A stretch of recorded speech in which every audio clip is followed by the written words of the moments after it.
Сейчас этот участок мало напоминает будущую спортплощадку, но начало строительства уже положено. Здесь выделили место, теперь готовят основания для асфальтирования, чтобы резиновое покрытие служило как можно дольше. Важно строго соблюдать все этапы работ. Новый импульс развития населенных пунктов нашей республики. Спортплощадки, оборудованные беспроводной сетью Wi-Fi, включают мини-поля для футбола, баскетбольные и волейбольные площадки, оснащенные доступом к интернету, воркаут-зоны и зрительские трибуны. С их помощью каждый, занимающийся спортом, сможет контролировать свои занятия и выбирать индивидуальные программы для тренировок. Выделили земельный участок под спортплощадку в Нестеровском в районе новостроек. В селении больше 400 детей. Из спортивного здесь только мини-футбольное поле. Но и оно после многолетнего использования пришло уже в негодность. Так что сейчас ребятне негде играть и проводить досуг.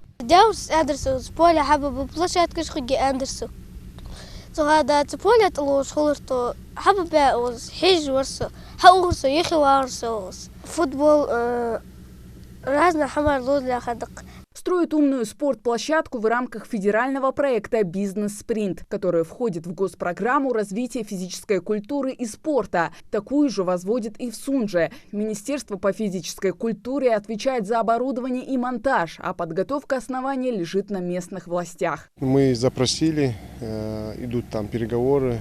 В следующем году у нас есть физкультура-оздоровительный центр именно в городе Сунже. Будет ФОК. Мы его запросили, нам уже подтвердили. Начало года уже начнется ФОК. В городе Сунже у нас ФОКа нету в данный момент. Но уже в следующем году начнем строительство. Завершить строительство спортплощадок планируют до конца этого года. На реализацию проекта Минспорту выделено 54 миллиона рублей. Хавагазикова, Ахмед Горбаков. Новости 24.